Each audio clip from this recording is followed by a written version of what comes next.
Ladies and gentlemen, the June 6, 2019 session of Mayor and Council is now in session.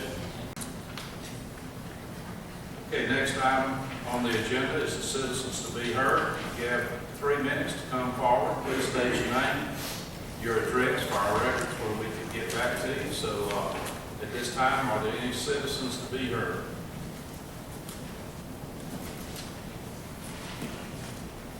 My name is Roy Taylor. I live at 2209 Valdosta Drive, Valdosta, Georgia. For many years, even though I was that old.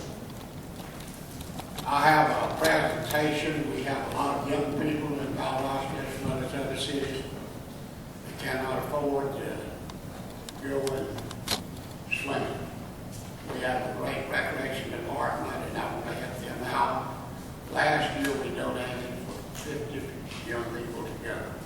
This year, I've got it up to 100. I also belong to a club that's looking at doing 150. They did last year, so I hope we'll get to that. So the lady that brought this to my attention, Miss Judy, we did it last year. I do it in her honor. Cody. and there's two here. Also, John Evans, who was a city county commissioner, and sent her honor to. This is her part also. We appreciate you, and if you will, I'll present this to you.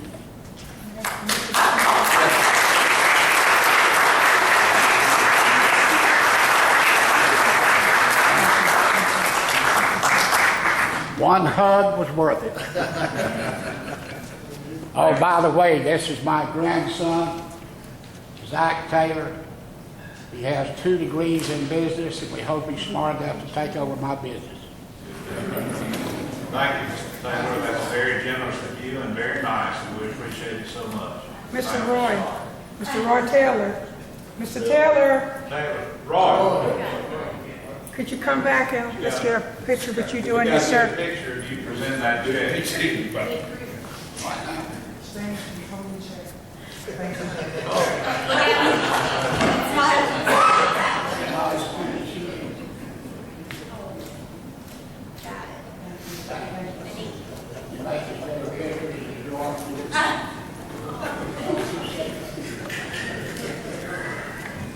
Any other citizens to be heard? Citizens to be heard. Good evening. Thomas Henderson, 4122 Amberley Trail, and thank you for 10 minutes. What I'm going to say is it's kind of redundant. The city has some property on Langford Drive. Dr. Mathis has come up here several times to seek aid. We have spent $900 for a handicap ramp. So we are asking you, we are petitioning you, if necessary, we are begging you to help us install an air conditioning for that building. Now we don't have air nor heating. So when it's cold, we have to go to another location. When it's hot, we have to go to another location. So like I said, this is not new, you know about it, but we are petitioning you, we are requesting you, if possible, on today, would you consider voting on this issue today and let me know, or if you desire to take it at some other time, feel free to do so. Thank you. What was your name? Thomas Henderson III. And the address of the building you're It's talking on about? Langford Drive. It's a foster grandparent building. You read about the railroad track. Right. I think that's Councilman Vickers' area, if I'm not mistaken. All right, we will get back to you. Okay, thank you. Did you give us a phone number? Yes, sir. Area code 229-460-3760. Thank you, sir. Any other citizens to be heard? Here's one. These strangers?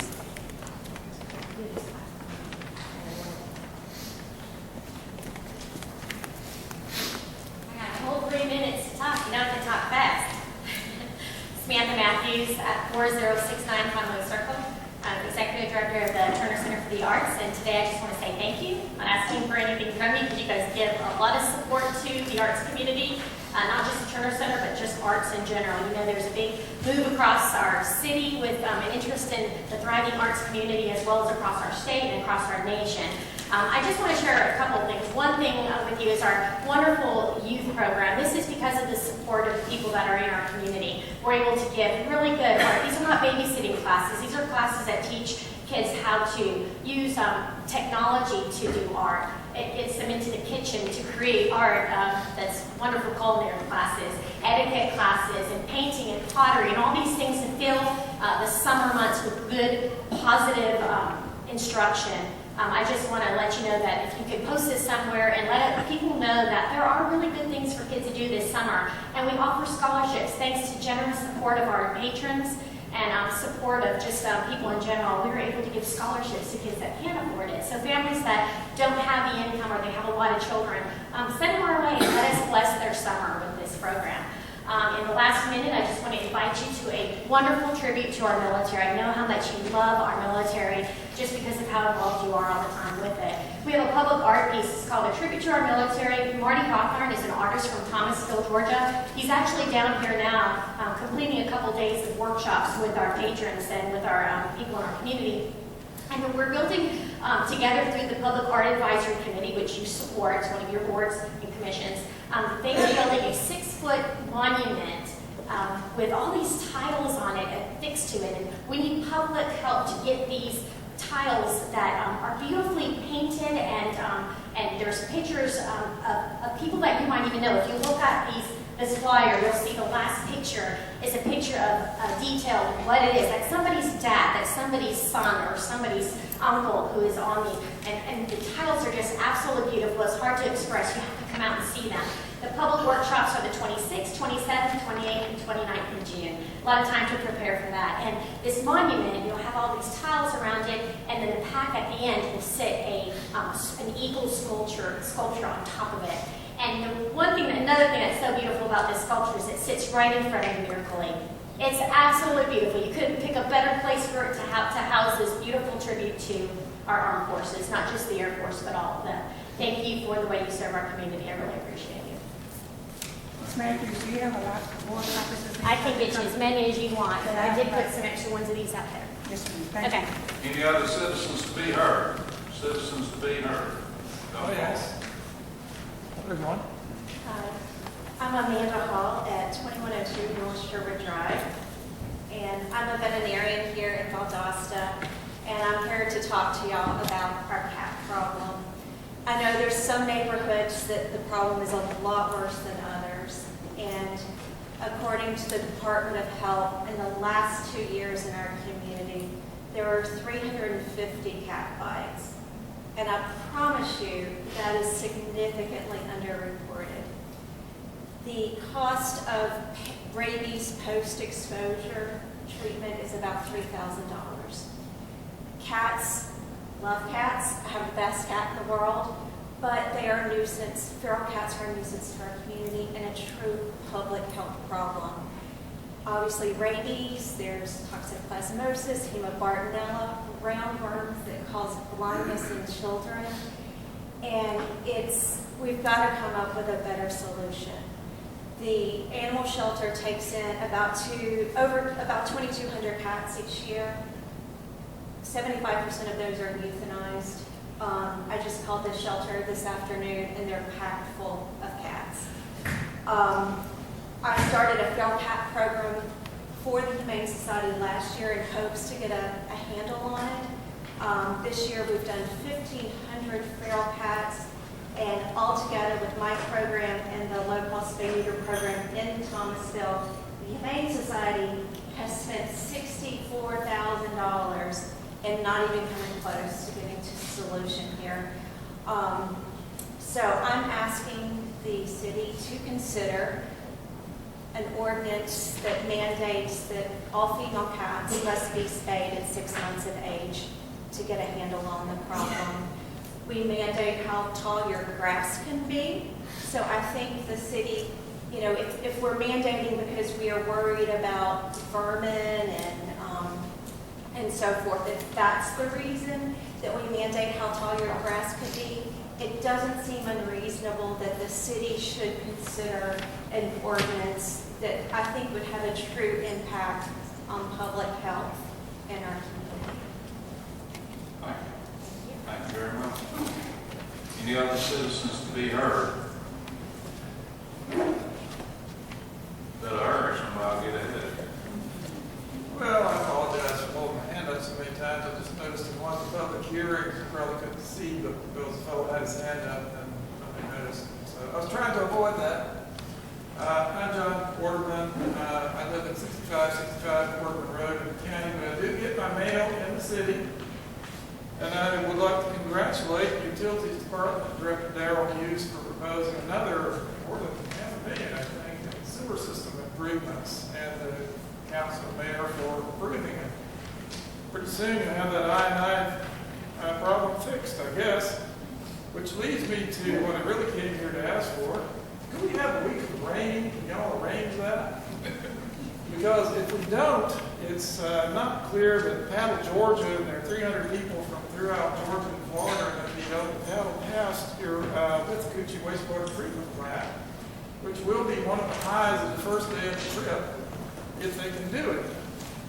And if they do that, perhaps the mayor or some of the rest of you would like to come down the Troopville boat ramp at 8 a.m. on Saturday, June 15th, to see them off, or even if they don't, the previous evening, Friday, June 14th, at Grassy Pond, which is where they were staying before they paddled.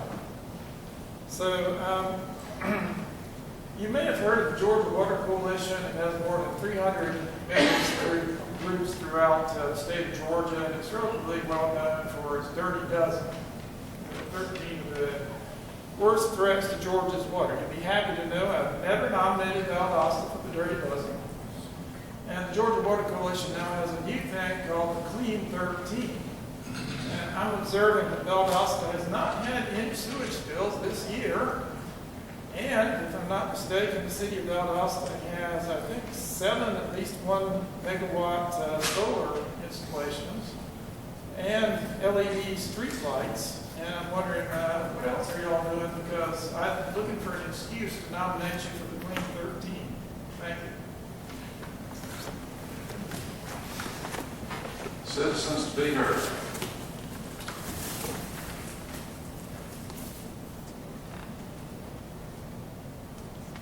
I'm George Boston Rhymes, and I'm here as the mayor because at the last meeting, Reverend Rose was escorted out of the building. He's the president of the People's Tribunal. That video went across the world, Washington Post, all across the United States of America. An 80-year-old man was escorted out in the renaming of a street for President Barack Obama. And the Valdosta Daily Times filled the paper with that article, but there was other people that spoke here that I'm sure, because of the hits and views I'm getting on my YouTube channel, the people of Valdosta don't know anything that happened at the meeting because it was not published. I've said it once and I'm going to continue to say it. We need a freedom of the press in Valdosta that will keep us informed, not deaf, dumb, and blind at times, and unable to make a tough decision based on the facts of what happened in these public meetings. Mr. Mayor, I'm not trying to direct you on how to conduct these council meetings. However, I go to council meetings across the state. You've heard me commend this city. But Mr. Mayor, when you sound the gavel on citizens and taxpayers, often they are offended by it. Even some people in the audience that maybe somebody on your council who don't even approve of it. I believe that, I don't know whether the order needs to be changed. Some other cities, what they do is that they'll ask the council members, what is your pleasure or something like that, and they'll say, give that man 2 or 3 minutes or 30 seconds to end his presentation, and that is done. And I think that gives the people a more acceptance of the people that they elect into public office.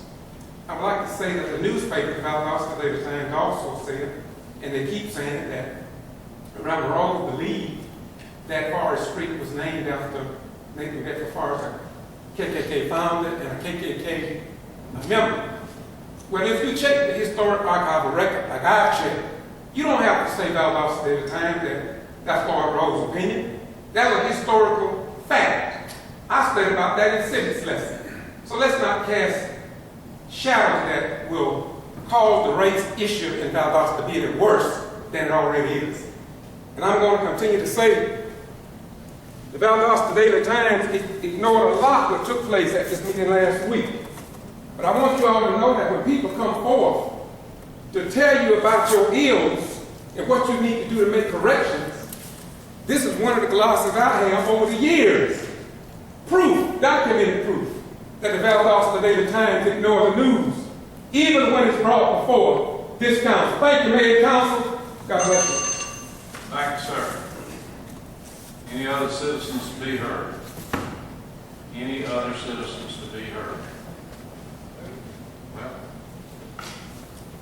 thank you all very much. At this time, Mark, you have a report. Thank you, Miguel. You can answer and say, I'm going to explain it to you.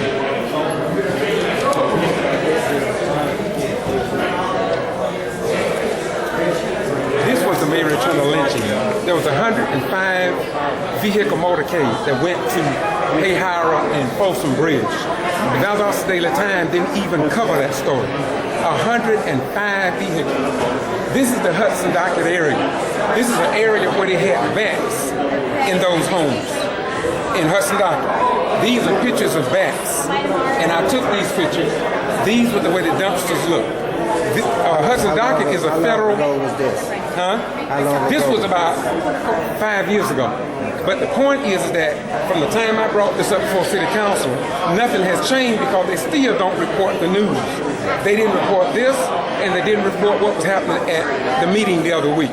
So this is a trend. I got about 6 of these that shows how news is not published in Valdosta. This is what the children had to play on. These are splinters. Time, a mother called me, and I went out there, started filming. This is the glass that was in the play area. This girl that cut her hand. This is the rust. There's a rust that was on the thing. Rust is not good for kids. And all of this was brought up. And so this is the point that I was trying to make. When I talked about the 31 jail deaths in Valdosta from 94 to 2009, I brought that before council. Nothing still has been done about it, to tell you the truth. And from 2009 to current, nobody still are really addressing the jail deaths, people that is not getting proper medication, et cetera, out there at the jail. And so we know, people know that we don't have a news. Look, in every city that I go in, the TV station cover city council meetings, but not here in Valdosta. The only time they will come if there's something like a football issue or something major. Other than that, they don't even show up. And nobody's talking about it, but somebody gotta talk about it if Valdosta is to change and to move in the 21st century. It's just that simple. And so I don't intend to be quiet because something gotta be said so something can be changed. And what press are you with? Huh? And what press are you with? To get to Free Press, I'm on YouTube. My channel is Boston G.B.R. Boston G.B.R. Yes, sir. Okay. I've been doing it when I found out that the news was being suppressed, especially in the black community. This is nothing compared to what I have documented way back when they denied the black kids and white kids to listen to President Barack Obama. We went to meetings, and beef of those meetings was never published to the general public. Black contractors, $85 million at the Valdosta High School contractors. We didn't get none of that money. You see, and the thing about it, when they went to fight at public meetings, the local newspapers and television stations and radio ignored what the black folks said under the People's Tribunal, the SCLC. They didn't publish that. But thank God I have it recorded, but that have been lost from the historic archival record. But somebody got to tell the truth so people can see just what kind of title town we got here. And if nobody says anything, won't nobody know what's going on. Right. And I'm determined to let the people know what's going on. We don't have to live in ignorance today, not in 2019. if we stand up. I don't know but one pastor in this city, and I'm willing to face this in a court of law, that will stand up and fight for what's right, other than Reverend Floyd, E. Rose, and 3 or 4 others. My beautiful brother. What's your name? Mary. Thank you for coming up and caring enough to look, my beautiful brother. God bless you, brother. Yes, this stuff is interesting. And Yes, you're sir. right. Thank you. 100%. How you doing today? It's fine. How are you? Good. Peace be unto you. Peace be unto you, brother. And I love you. You love me? Yes. Ooh.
Tomorrow at 10 a.m. is the unveiling of our mural that's downtown on the corner of Ashley and Central.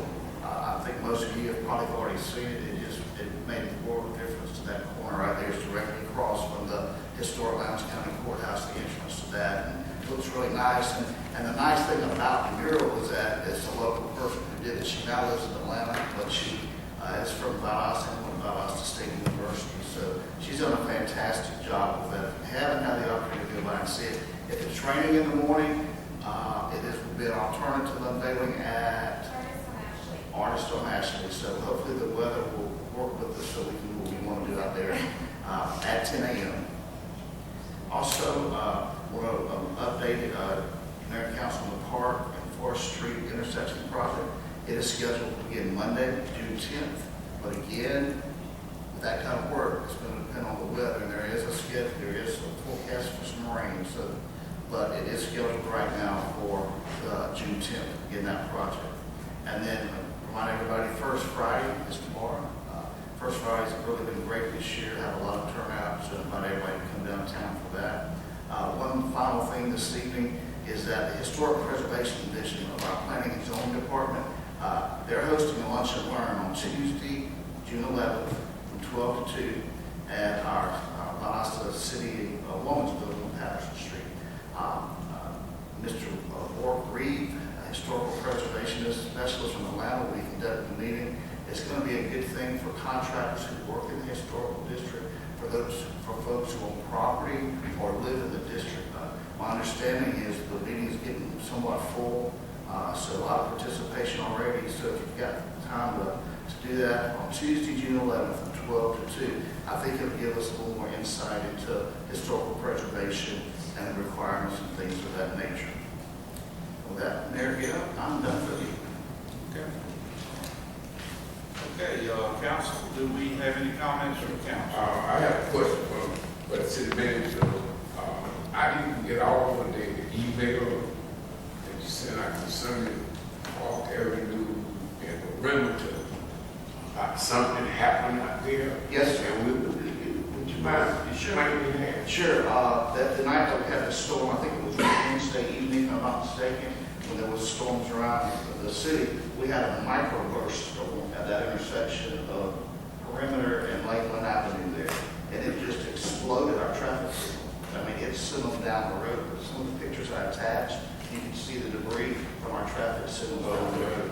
And as usual with our great engineering staff, they got out there immediately. They worked at 3 a.m. to get the back up and function as best they could. They came back in at 8 and had everything going by 10:30 the next day. So it was just one of those unusual microburst storms.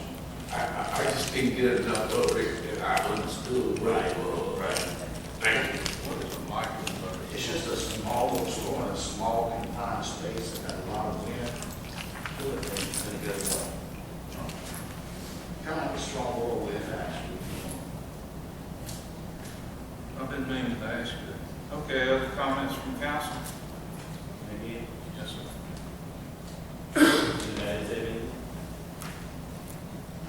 You're up. maybe, y'all don't mind me in a few moments. I'm gonna say this, the city of Valdosta does a lot of great work here in the city for our citizens. But after the things that happened at the last city council meeting, I feel like I need to say something. I was outside at the city council meeting, and I got a text from the council meeting. He said, "Did you see this text? Did you see this message?" It was that also David Knight said, breaking news. Reverend Rose escorted out of the city council. Now, me and Councilman Gibbs talked often. The city had just adopted a $99 million budget for the people's money. $99 million. That wasn't breaking news. Our breaking news was Reverend Rose escorted out of the city council. Now, Reverend Rose arrested. Now, Reverend Rose got into a confrontation. Reverend Rose escorted out of the city council meeting. That's not breaking news, man. I just don't think that's breaking news. We just adopted a $99 million budget. Now, I'm going to say this. Sometimes we're put in difficult positions as city council members when we're not able to defend things that go on down here at City Hall. When we don't have the ability to say, yes, I agree with it, no, I don't, because it puts us all in a bad light. When you, I mean, let's I'm going to give you for instance. No one is questioning the credentials, the experience that G.B.R. has. But when he's hired and we don't go through the process of doing a nationwide search interview, it puts him in a bad position, and it also puts us in a bad position because we're left to defend him, and he's left to defend himself. So I feel that if we're going to do those things, I have no problem hiring him to come with me. I just think we need to go through the process next time so it will be done with no questions. And I kept quiet through this renaming of Forest Range. Once it was placed in the paper that the People's Tribunal was going to go out and rename the forestry of the team, I think someone from the city should have reached out and said, let's make sure that this is done correctly. It didn't happen. So when they began the process, I talked to our city manager, I talked to members of the People's Tribunal, trying to come to some type of resolution with this. And when they went out, they weren't aware that one apartment complex that holds 500-600 different addresses, different water bills, you could only accept one signature from that entire process. No one that would ever thought. But I don't want us as a council and a group to be defending things that we don't feel is true. If we don't want to rename the street, let's just say we don't want to rename it. But let's not get into the position where we're defending whether the street was named after someone or not. If the street was named after a black pastor that they said obviously, let's go through the process. Let's go put it in the historical archive. Let's do a dedication. Let's reach out to the remaining family members that he had, and let's do it the right way so that we'll put that issue to rest. This thing got to me because I got texts and calls from friends of mine that I was stationed with cleaning many years ago.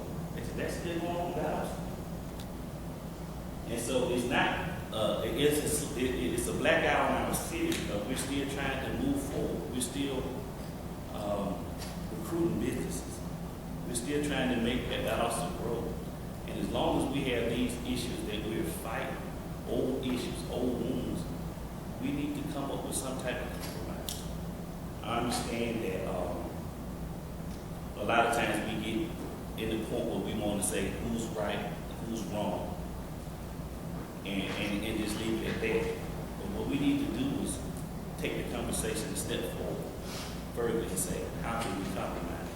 So I know the People's Tribunal I talked to, they're not demanding that the name of the street be changed. They're just asking for compromise. If you put it for a vote, if it passes, it passes. If it doesn't, it dies.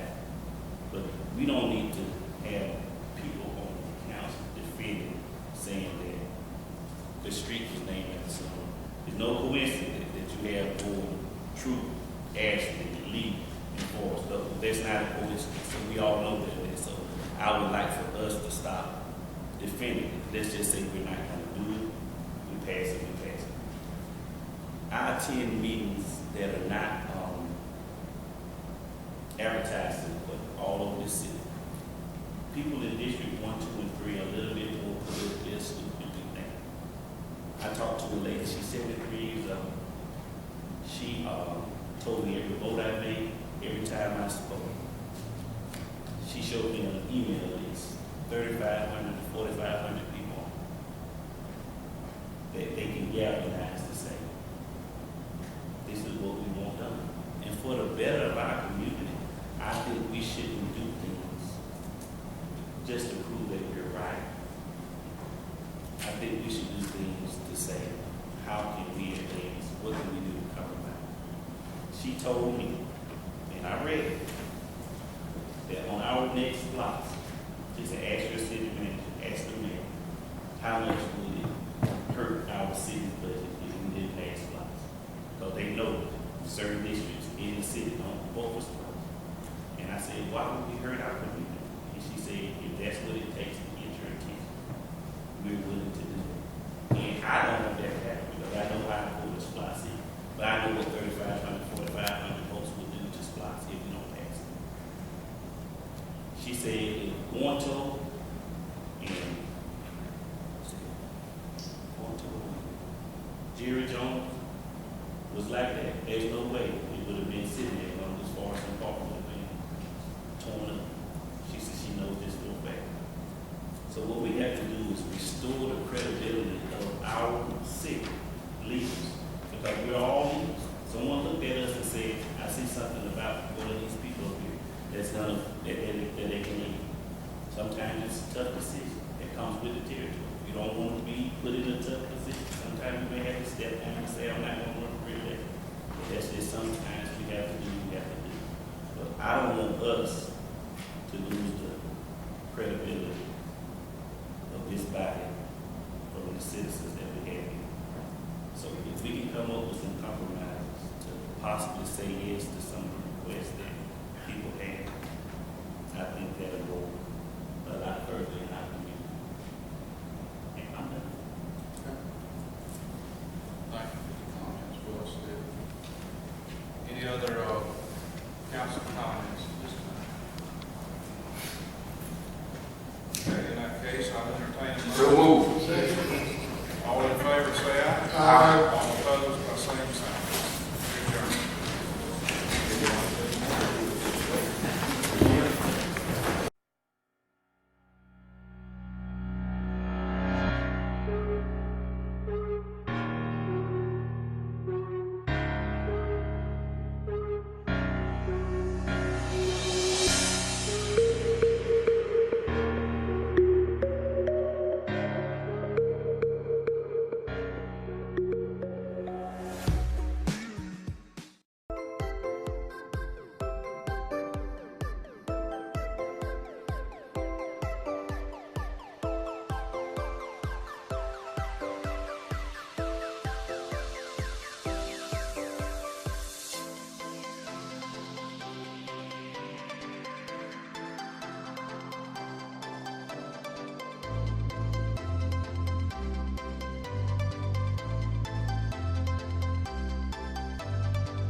His case.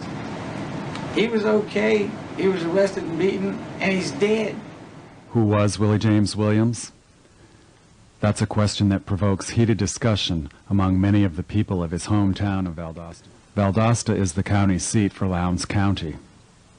The reason that such a simple question fails to elicit a simple answer, death, Willie James Williams has become a symbol, and as is often the case with symbols, this one-time, middle-aged African-American man now represents different things to different people. For some, he is a martyr, a victim of official misconduct and police brutality, a symbol of blatant racism and a treacherous criminal justice system. Others see only a criminal who got what he deserved, a ne'er-do-well, a disposable member of society. Well, the town has never really left the 60s. Valdosta have never left from where it was segregated. Valdosta have always been a black and white town. For self-preservation, if you are African American and if you want to be successful in Valdosta, you must conform to the local establishment. Meaning this: first, you must keep quiet. You must do anything that's divisive. You must play along.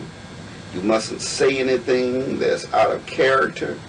You must not complain about those who are in power, such as Sheriff Polk, Miller, McLean, or Langdale. If you want to get ahead in Valdosta, you're African American, you would metaphorically kiss the right button and not complain and stay on your knees and pray. It hasn't really been any change.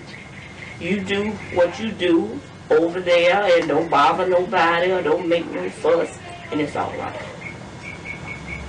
And we won't do anything. Out of camera range.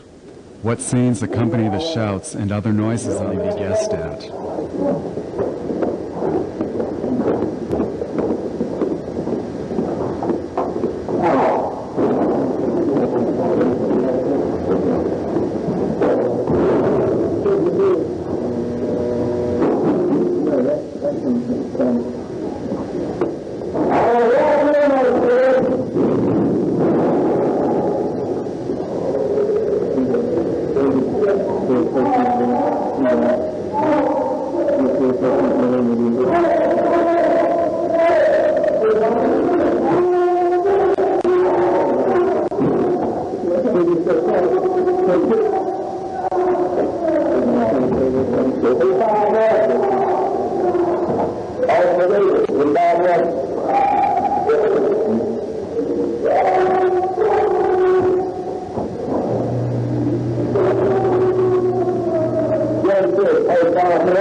Is a former prisoner of the Lowndes County Jail who, by her own admission, was in and out of jail during one 4-year period.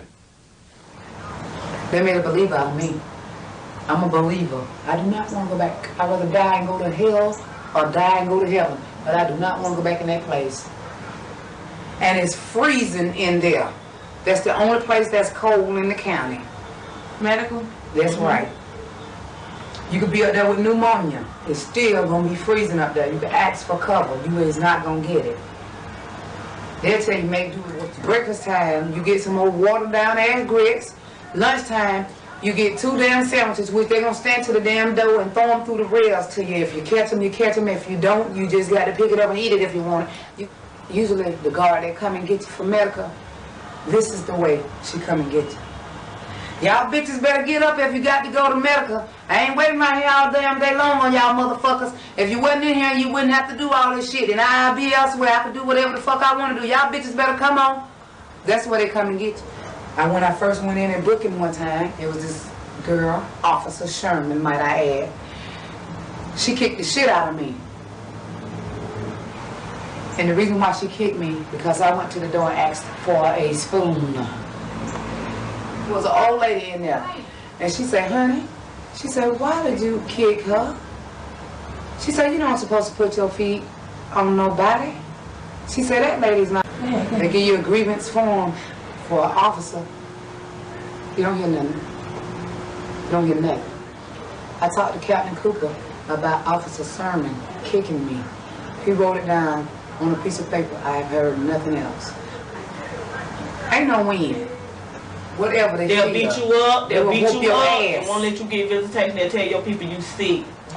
As far as sanitary napkins and all that, y'all need pads? Yeah. We need pads. They throw them to you. Just like the food. You line up in a circle, one guard stands. If you catch it, if you hit the floor, you hit the floor. What kind of like disposal they have for that? What is Ain't it no like? damn disposal. You see how I look? When you get through with it, you whatever. Ain't no damn disposal. Good question. Because at one point, there wasn't nowhere to dispose of them napkins. And somebody flushed, it was flushing theirs. The whole side, 5, 6, 7.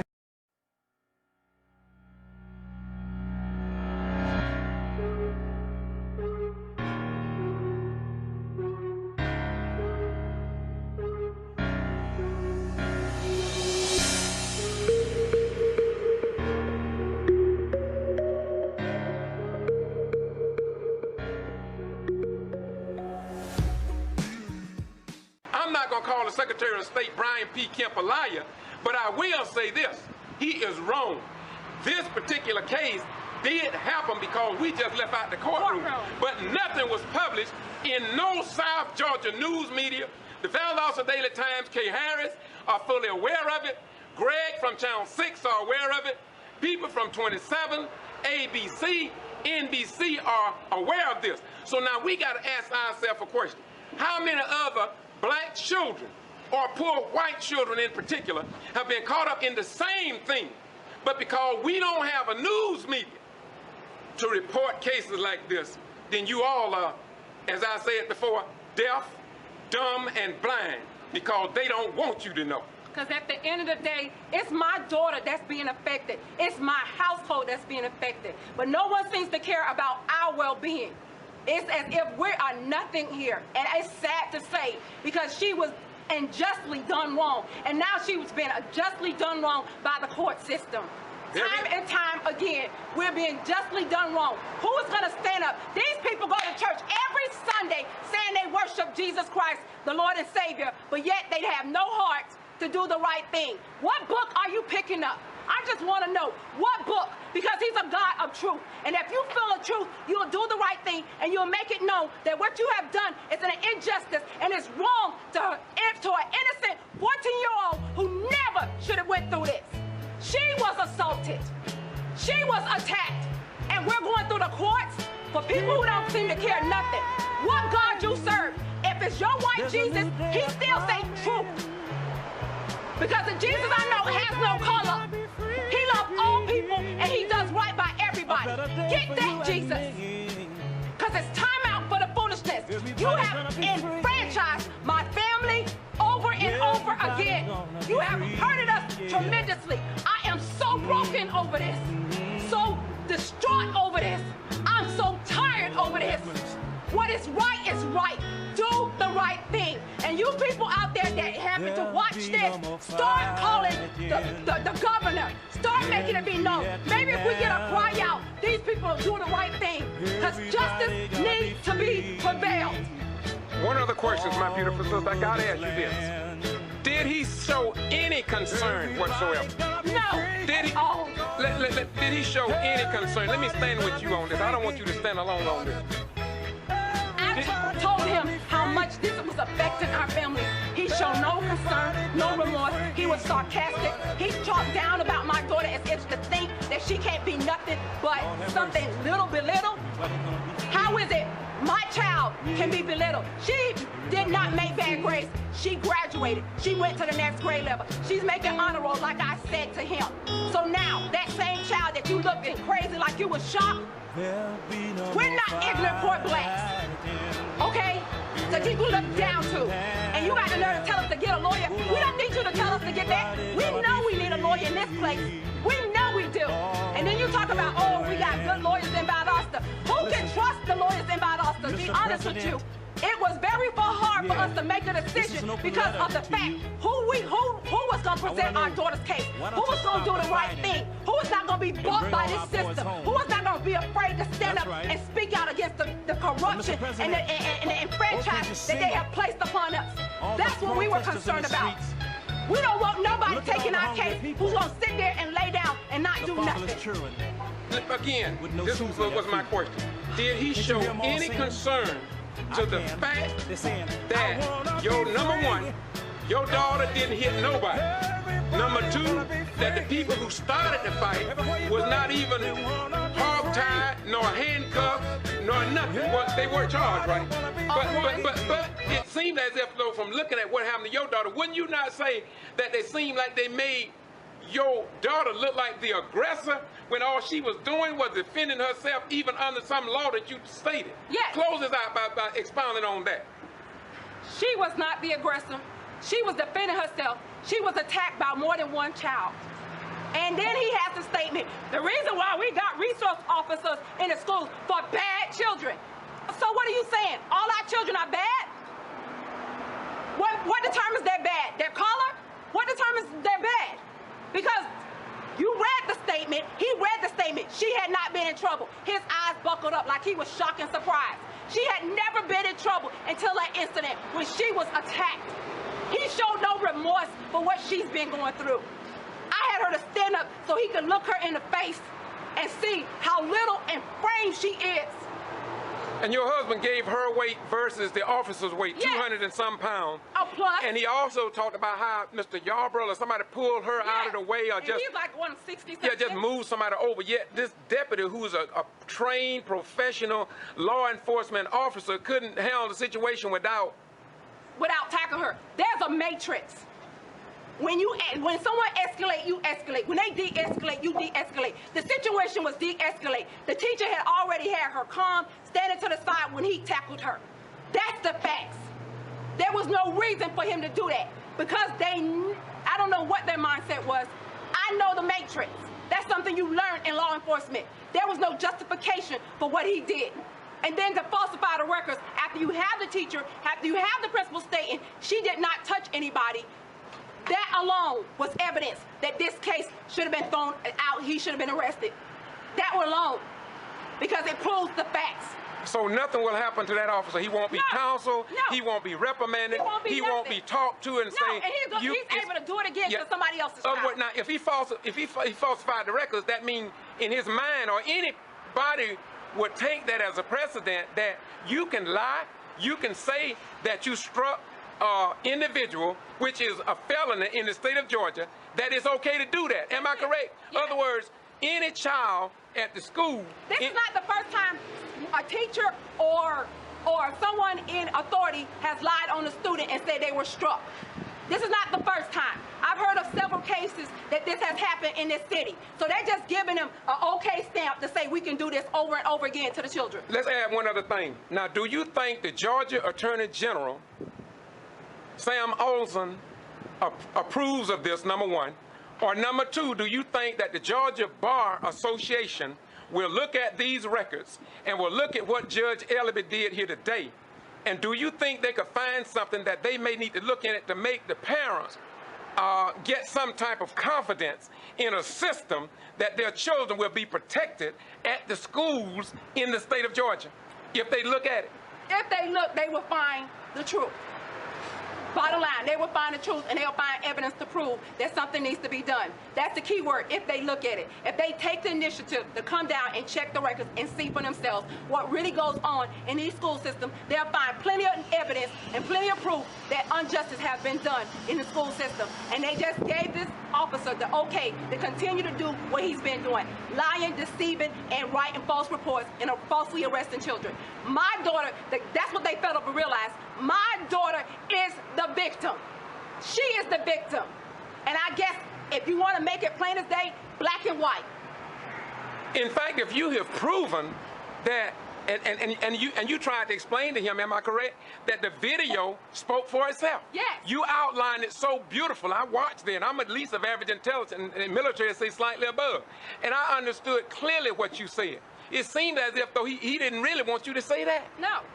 He didn't want me to say anything about the video. He didn't actually want to put the emails in, but I kept insisting on it. I kept insisting on, look at the video. The video tells it for itself. but he refused to. His mind was made up when he first came here. He thought he was dealing with a child that had a bad, was bad in school and got into an altercation. That's his mindset, because like he said, I used to be on the juvenile justice, on the juvenile court. So your mindset is that every child is bad. Every child is not bad. Every child does not get into trouble. Unfortunately, my daughter was attacked by people she thought that were her friends. That was caused this altercation. She thought these were her friends, so there was no reason for her to be like, on guard, because she thought these girls were her friends. And they attacked her on the last day of school. That's the bottom line. She is suffering from this. Once again, I think that I'm going to provide you a copy of this video, and there's a possibility that you can send this. And I think you personally, I think you need to request a transcript from what happened and took place here today, and send it to the Justice Department, the Georgia Attorney General, and the Georgia Bar Association. The Georgia Bar Association got to find out what's going on here in the Southern Judiciary. This is why I have been saying from day one, the Quitman 10+2 in Brooks County, it is over 3 years and they have not gone to court. I just don't believe that you can get justice nowhere in the Southern Judiciary. Go ahead. I just want to also instate, while we're in court, because he was like, where's your lawyer? Oh, your lawyer probably did not want to be a part of this because he knew that was wrong. First of all, our lawyer did not tell us any of the such. Matter of fact, I would tell you what he said, but I won't do that right now because of the simple fact that's going to be taken care of at a later date. But he never advised us not to do as such. He saw the evidence himself. Your public defender saw the evidence, and he saw that she was innocent. That's probably why he excused himself. And then this particular lawyer you gave me don't want to do his job. That's why we have to get our own lawyer. It is not that our lawyer, or we didn't, our lawyer said, oh, he don't want to touch that. That is not the truth. You need to stop lying on folks, and you're supposed to be a judge. That's just the bottom line. You can't make accusations and you don't know what transpired. We know that we need a lawyer. We didn't bring the lawyer because the lawyer is representing our daughter. We didn't know that we had to use him for this particular case. We wanted the separation, to be honest with you, because we didn't want nothing that could not be used, that was used in this case, not be used in the next case. Okay, you've stated earlier, I'm so sorry it's taking so long, I wasn't planning on talking this long, but you also stated earlier, and your husband as well, that you know you got that case going on, but if I have Tim, your husband, correctly, he said that the reason why he went to the other judge, they don't know nothing about what you went through just to get that done. Yes. And enough emphasis can't be put on the fact that when you want to file a complaint, whoever at the sheriff department and top level management said they didn't even have any forms for you to make a complaint. No. And so in Lowndes County, it seems like as if though we back in the 30s. There must be something going on, because I see the police department, I see the news people, media coming out to speak now, but when we needed someone to talk concerning us, they didn't show up. But they want to show up now, I guess, to hear what they had, that he was found innocent. But yet it's still the evidence proved that he was guilty. And once again, I personally called the news media, left a message. I called the Valdosta Daily Times, told them about that this was taking place. We are going to continue. We are going to continue to keep the news in front of the American people here in the state of Georgia, because I believe that you all have a right to know. So if those evidence was not accurate, why did he make it permissible in the court? Why did he put it into evidence? So if they were saying, oh, there was missed stuff quoted, he took those emails and put it inside in the court case. So all of a sudden, now all of them here to do what? To do what? Yeah. Now they can come and show up now. But when I was trying to present the case concerning my daughter, I couldn't get nobody to show up. But now, what is it? You go ahead and record it. Okay. Once again. WCTV, Channel 6. And 27. Channel they 6. Here now, but they couldn't come here 6. to do what we asked Channel them to do. 6 and Channel WALB is here as well. Yeah. But those are for other issues, I'm sorry, I'm sure. And we can see that this has always been the case here. And this is what we've been talking about. Here in Valdosta, in Lowndes County, and in the state of Georgia, there is something seriously wrong. And as this mother here said, she knows something wrong. We in the black community have been knowing something was wrong. The only difference now is... It's not hurt because of my skin tone, and I am not a racist, and I'm hurt because where I grew up in Miami, and if you know anything about Miami, there's all nationality, and we all get along. But moving to Georgia and the south part of the side, I found out race is a big issue. And because my daughter is a black child, she can't get no justice. She can't get no justice. Can't even get news coverage. She can't get news coverage because she's a black child. But if it was a white child, they would be lining up for days just to hear what we have to say. And it's sad. The skin tone, because we're coming against somebody that is of another race, we can't get our justice. Once again, this is the Ghetto Free Press, KYRC, Know Your Rights campaign. And we got to do this. I wish I had something else to say, but it about all have been said. The question is, where is the Georgia Attorney General, the governor of the state of Georgia, Eric Holt of the Justice Department? And I'm hoping that the Kendrick Johnson case will come on with the autopsy. Just maybe it may reveal, as Paul Harvey would say, the rest of the story. Once again, George Boss Ryan in the front of the Lowndes County Courthouse, where some come expecting justice, but it seems like there is no justice for this mother, her daughter, her husband, and her family. Bye-bye.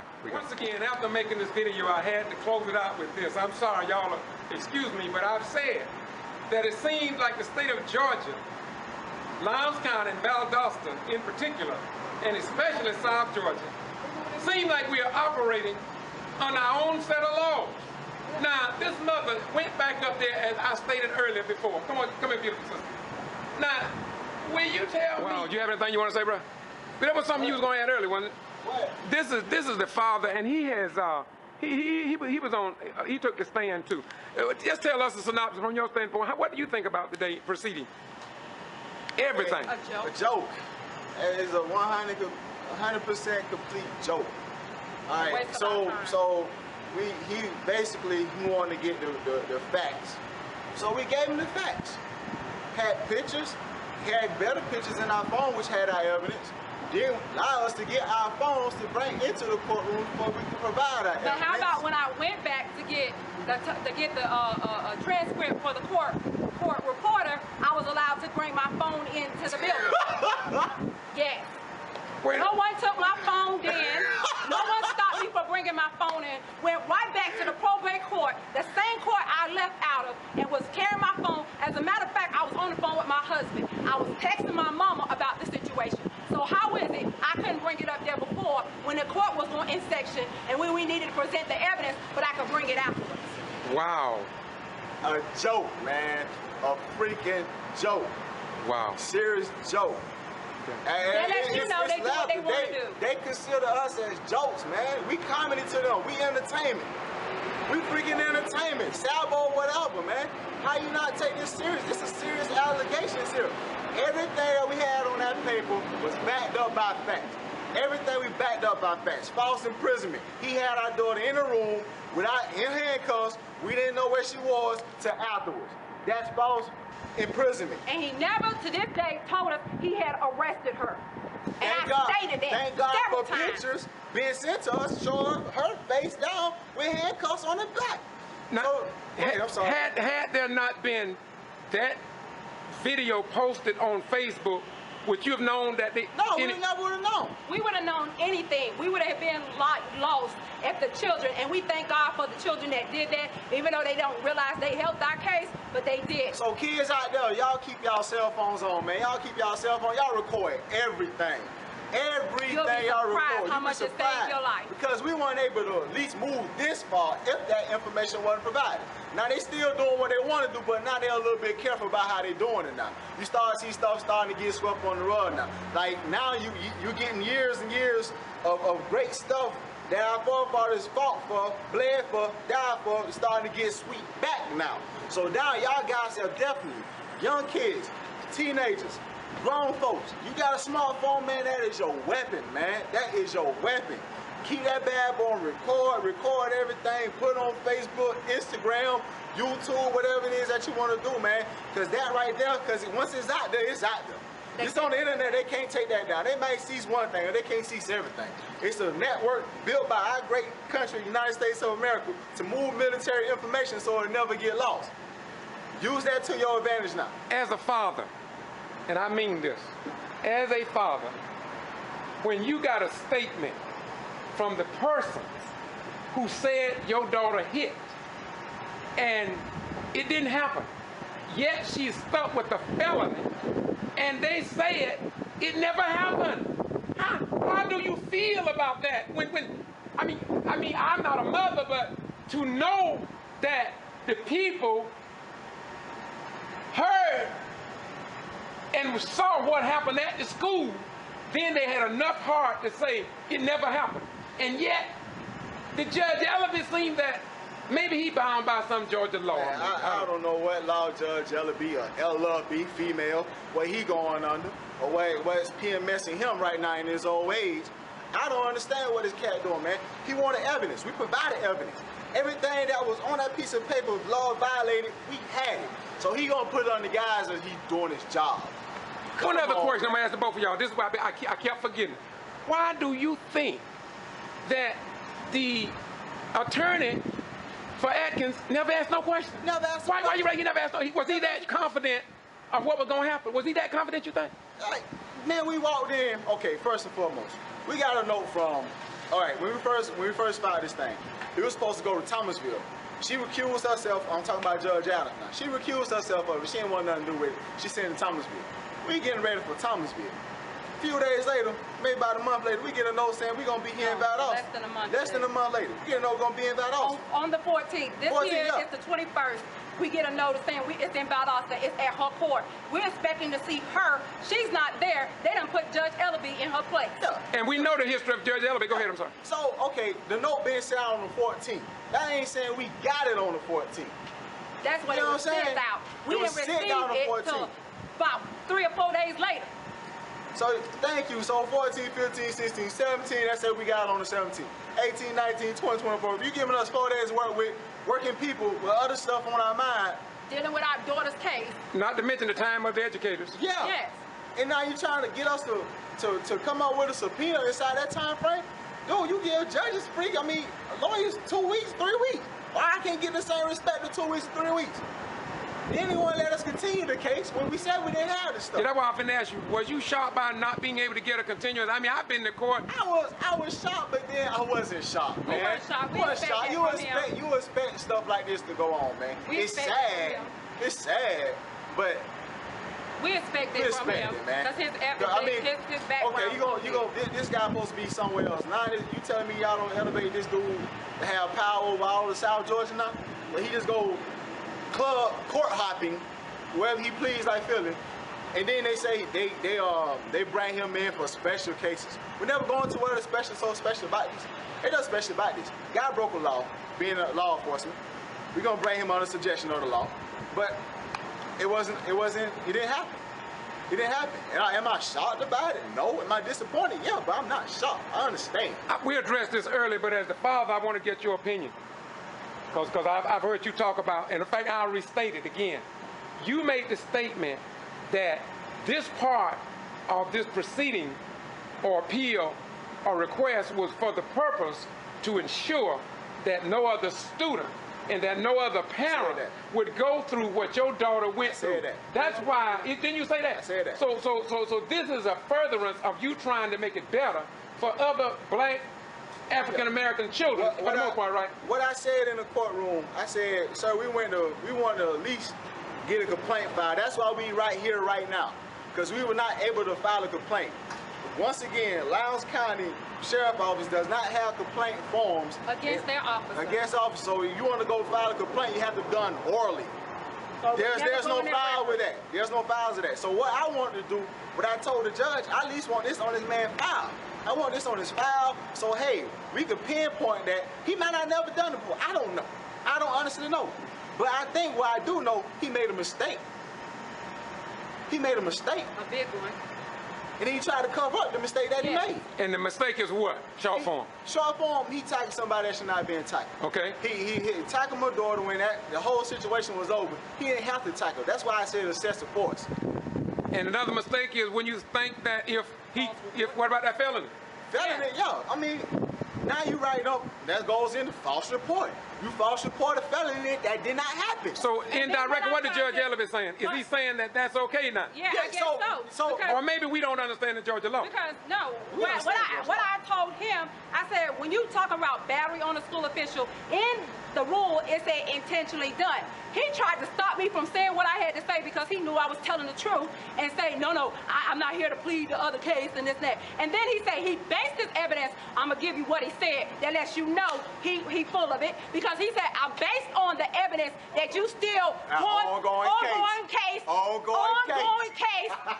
going to deny these charges. So that lets you know, with the evidence that we presented, we were right, but because he did not want to give our case any credibility, that's why he denied it. Now, if he used that term, ongoing case, don't you think that if it was that strong that he should have just said, well, I can't take this case until after the other case is resolved? That's fair. So the law, man, the law is designed to be fair. Just be fair. Okay, I'm not going to dismiss it at the time, but pending the other case, we're going to put this on hold. Bam. Put your little gavel down, and I've been satisfied with that. Right. I really would have. Okay, cool. So they know it's an ongoing case going. But like, man, you walk in there, we walked in there, man, I could just feel it, man. I was like, first thing in my mind, when they told us LB doing it, I said setup. Yeah. You put in a new I said setup. When the dude was saying that, cause we went to the assistant at the front desk, saying, hey man, we want to continue it because we didn't get a chance to file a subpoena in order to get the people that need to be here. So you gotta talk that to the judge. I'm thinking about it, say, Adam, LB. Where the hell LB come from? Could you, I mean, I've already addressed it because you wasn't here. I want your take on this. I know that this sister is at least of average intelligence. You are at least of average intelligence.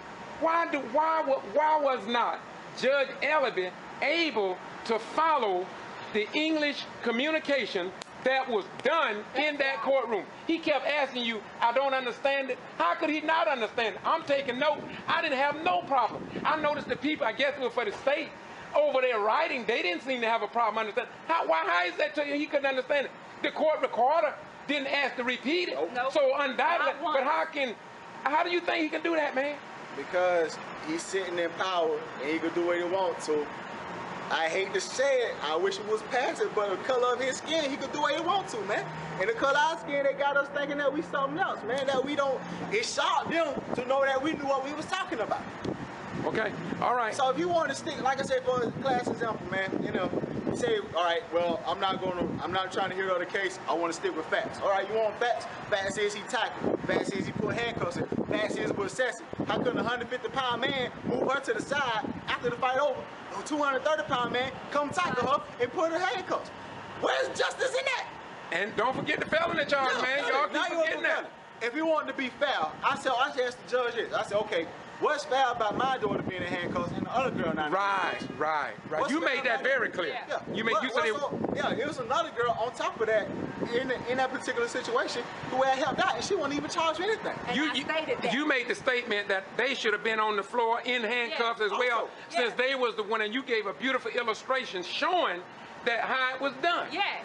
And he got mad because he told me, this is not a show. It wasn't a show. I want you to see exactly what was done to my child. Yo, some people are auditory learners, some are visual learners. So we covering both sides of it. That's both sides of it. If your right brain can't comprehend it, maybe your left brain can. Now, if both your brains can't comprehend it, you need to be sitting in the judgment seat, man. All right. Talk. Once again, this is the Ghetto Free Press, KYRC, which means Know Your Rights campaign. One more thing, brother. Go ahead, roll it, brother. Last thing. Deputy Rob Atkins still does not have a complaint filed on until today. I'm done. All right, y'all here. He's still working with children. And my daughter has to be tormented every time she see him because they drop her off to the Pine Grove Middle School so she can get on the bus to go to the other school. And knowing that, it could happen again. Wow. Yeah, here we go again. Here we go again. Here we go again. Here we go again. Maybe that's why they gave me this criminal trespass warrant. Hey, y'all, listen here now. Look, somebody tell Oprah about this. Somebody tell Reverend Jesse Jackson. Somebody tell Al Sharpton. Somebody tell the President of the United States that our citizenship rights don't worth a dime here. It seems like the Dred Scott decision is that no black man have rights that a white man have to respect. Hey, listen and get the rest of the story. And ask yourself, is this why they put me under this criminal trespass warrant here in Valdosta, Lowndes County, Georgia? Hey, are we not a state of laws? Hey, wait, hey, look, check this out, y'all. Mr. Ryan, what also concerns me is the judge never asked me what did I do, what job or anything. He never asked that question to me. But when my husband took the stand, he asked him, where do you work at? And I don't understand why you chose to ask him instead of choosing to ask me when I was the first person on the stand and had been on the stand the whole time. You asked him, what was the reason behind that? I guess you were trying to see if he worked in Valdosta and y'all could pull y'all strings, but that is not the case. So that's just something that concerns me because I understand that this have happened to other people. I don't want to put the KJ people, but I heard some things have happened to them based on that. And unfortunately, that's not the case here. So in other words, you got questions about this whole judicial system, am I correct? Okay. Because why the concern was supposed to be about the officer, but you're inquiring about where my husband work at, but yet you don't ask where I work at. How you know I don't work? Right. Unless you done investigated. Okay, thank you. This is the Ghetto Free Press, and we want to press it in your mind once again that it seems as if though Valdosta, Lowndes County, and the state of Georgia operates under their own set of rules and guidelines. I have the mother of the 14-year-old. Please get that document. We are going to get a document that we feel that is very important. Now, I witnessed in the courtroom this morning, Judge Ellaby, the Honorable Judge Ellaby, asked the deputy's attorney to question, did he have any questions for the mother? All right, now, if Judge Ellaby asked the lawyer, did he have any questions twice for them, yet the deputy was not even in the courtroom. So how could they ask the deputy anything? That seems like something that's very strange to me. But before I comment further, the mother can tell you better because what I say may be hearsay or what have you. But she have a document here. And I want her to tell you what's on the document because it just didn't seem right to me. But then again, I'm a novice at that. What you got there? This stating that on the 21st of August 2013 at 9:30 a.m. at the courtroom for the Probate Court of Lowndes County, Georgia, 2nd floor, Lowndes Judicial Building, you are hereby notified as follows. It is imperative that you appear to present evidence as required by law. This court will entertain evidence from either you or the accused if you should appear and present witness. You may present evidence, present your own witness, and cross-examine witness against you. It is your responsibility to secure the presence of your witness. You may testify at the hearing. This court will entertain evidence from either you or the accused if he should appear and present witnesses. Okay, it says if he should, so that means he didn't really have to appear. Yes. Okay. Well, that's something that we're going to be looking into. But once again, and I'm a novice at this, but common sense would tell me, and maybe I'm wrong, I'm not an expert on the law, but if the lawyer could ask her question, why couldn't she ask the deputy? And one of the things you said, and I took note of it, what did you say? There was people recording and making documentation in the back of the room. Expound on that for us, please. The state attorney happened to be in the courtroom dealing with the officer today about the charges, and she was in the back writing down notes of what was being stated in the court. I don't understand what that has to do with her coming in when it wasn't dealing with my child. I guess to gain evidence. I don't understand why she was there in the first place because it wasn't pertaining to my child. It was pertaining to the officer and what the officer didn't do and how he did not do his job and how he falsely wrote a statement and how he falsely arrested her. And so I don't know what she was there for. There was two people taking notes, and I watched. They took very thorough notes. You think maybe they're gonna use that for your case, or what do you think? Like determine maybe what you said or what? Yes, I think they're going to try to use it to the case, but here's the thing. I have not changed what I said from the beginning, so everything I've stated is still going to be the same thing. One thing about it, my daddy used to tell us when we were growing up, the truth, no matter how long or how many years later, it's going to be just what it is, the truth. It won't falter, it won't change because it's the truth. And that's the difference. That I really think that's why the deputy wasn't in there, because he had said several statements and he couldn't be able to recalculate what he had to say. And so my thing is, it's not fair because we didn't get an opportunity to cross-examine him as his lawyers were allowed to cross-examine us if he had any questions. But we didn't get an opportunity to cross-examine anybody to point out the facts that the things that he stated to us. So I'm still concerned about why justice did not prevail in the courthouse. And I'm still amazed that although this was supposed to be sent to the Superior Court, and then on the 14th we get they sent out a letter for us stating that it's going to be in Judge Terry Adams' office, at the probate court, and she does not show up.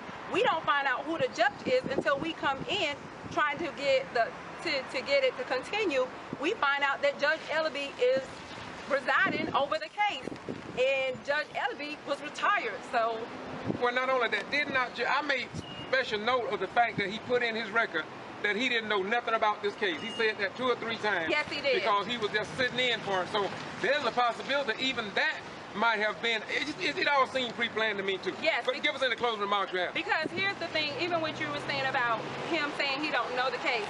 So if you don't know the case, that means you haven't listened to the radio, you don't watch YouTube, you haven't seen it in the Valdosta Today, you did not hear about it from the examiner, so you're just null and void, you didn't hear anything. And I'm just really like, yeah, you did, you probably did, because you had the paperwork that I presented to the judge, so how you did not hear about the case? And one other thing that's what we found out, and we can't bank on it, but I feel, and I think you told me, and your husband feel the same way, that if this was concerning the deputy, then he should have been in the courtroom, but he was not. Yes. Okay. Once again, thank you very much. Okay. Once again, this is George Boston Rhymes, and this is the Ghetto Free Press, and this is going to close this out, but I will assure you that if the local South Georgia news media don't let you know anything about it, we're going to continue. Because I really believe, as a United States Armed Forces retired military veteran, that the people in South Georgia have a right to know what takes place at public meetings and in their community. So they will know if their children and their loved ones are being protected and that their rights are not being violated. Once again, this is the Ghetto Free Press and KYRC Know Your Rights campaign.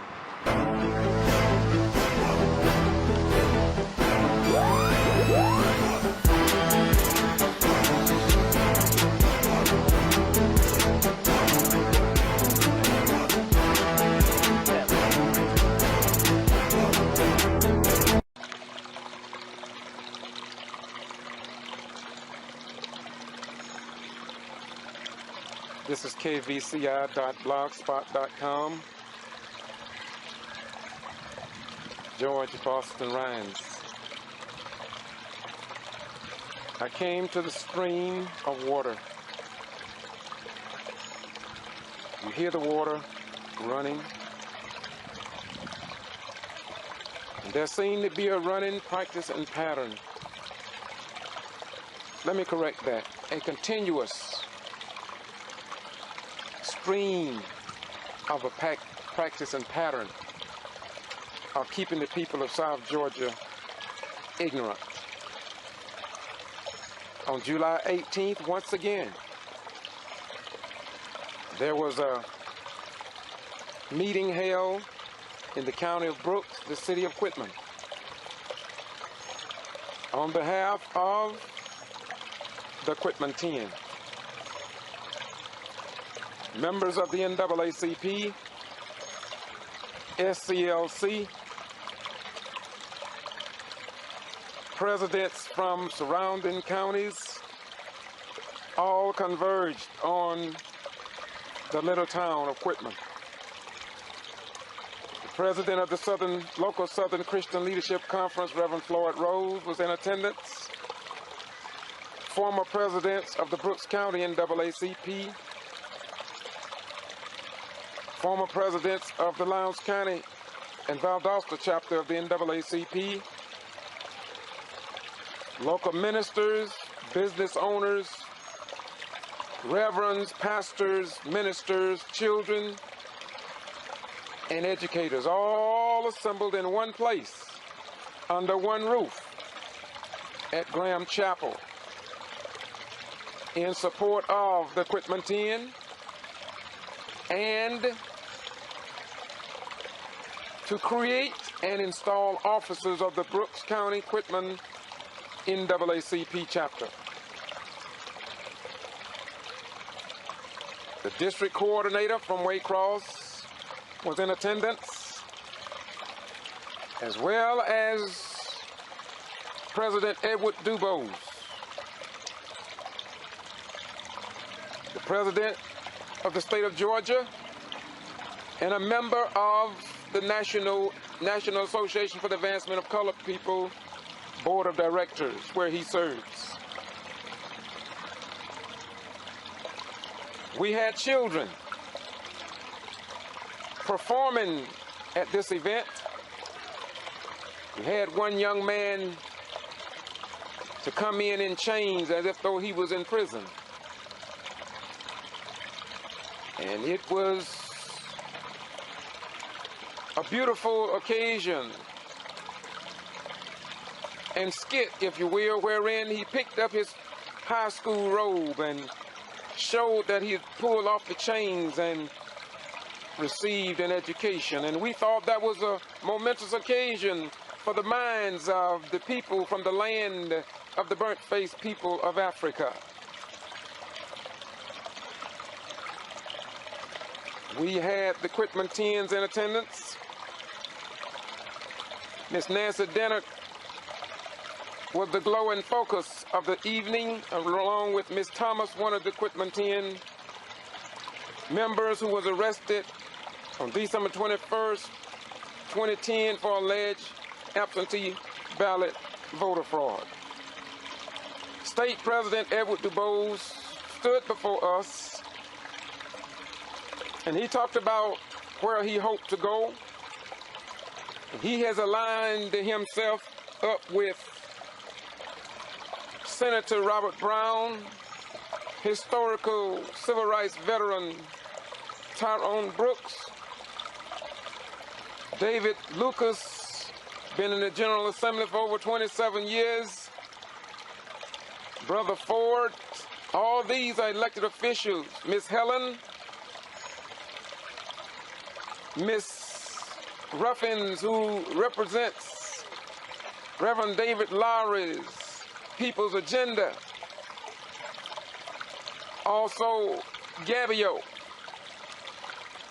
and many other civil rights leaders are working together and have been made aware of the dilemma that's facing Quitman, Brooks County, and the Quitman 10 concerning the Voting Rights Act and our right to vote. President Dubose spoke of the one man that stood among the many females with courage. He spoke about what we must do in the upcoming election. He spoke about the courageous citizens in Brooks County doing what no one else has done. And he talked about the possibility of others picking up the torch and following in the footsteps of the Quitman 10 in registering people to vote and making the right choices during the electoral processes in the state of Georgia and perhaps around this nation. At 6:05, I, George Buster Rhymes from KVCI, was on the scene. At 6:05, there were 65 adults in the audience and 16 children. At 6:25, there was 106 people including men, women, and children, all gathered in Brooks County, the home of the Week of Terror that has been recorded in Georgia, America, and world history, wherein 500 Negroes left South Georgia in 1 week after the white mob began to terrorize black folk here in the land of the free and the home of the brave. It was a historical event on July 18, 2011, but the state president of the NAACP was reestablishing a local NAACP. But I reminded the hosts and citizens in Brooks County that the Equipment 10 made the connection back with May of 1918, when a white landowner was supposedly murdered. He was a white guy who took, or rather bailed blacks out of jail, and they would work their fine off on his plantation.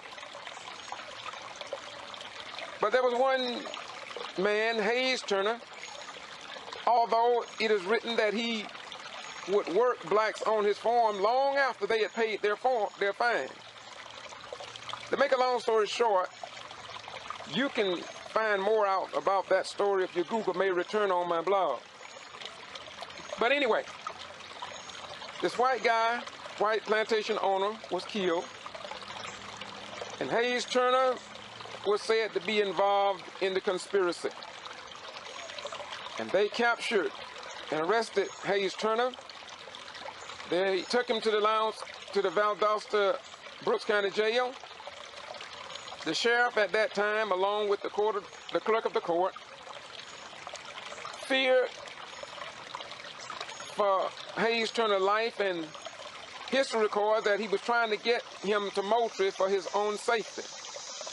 But he was overran by a group of mob members in Marvin, Georgia, near the old campground. There they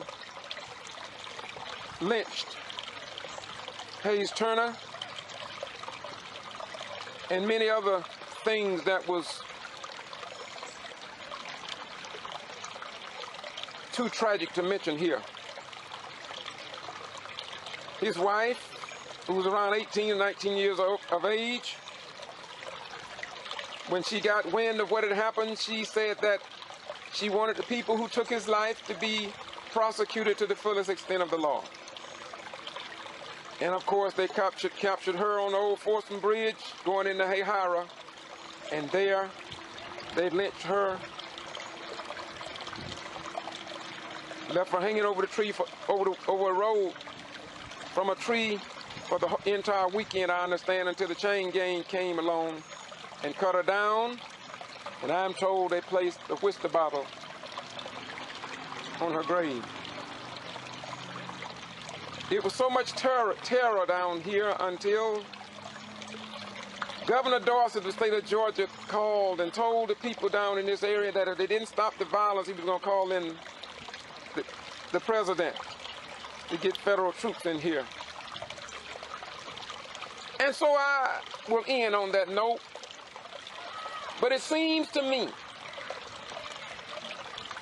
when the state president came in, he connected back with May 18 when Walter White, an investigator for the NAACP from the Crisis magazine, broke the story about the Week of Terror, and it is in the New York Times and many newspapers across the nation. Don't nobody want to talk about that much now. You know, the other night is like the other rally we had at Walker Street Auditorium with nearly 200 concerned black and white right people in attendance. Not one news media outlet reported the story. And on July 18th, not one news. I'm in the city of Valdosta, Georgia, in the county of Loudoun, in the state of Georgia. You know, because I have produced so many videos and blogs concerning the South Georgia news media outlet. I was in Augusta yesterday and I just found out that there was a news conference call here in Valdosta, Georgia, and the news media did not show up. I just want to say short form that sooner or later, Valdosta and Lowndes County and South Georgia in general will have a news media, a television station and radio that will cover the news and that will move away from the old 1860 charter mentality that I have brought to you over and over again.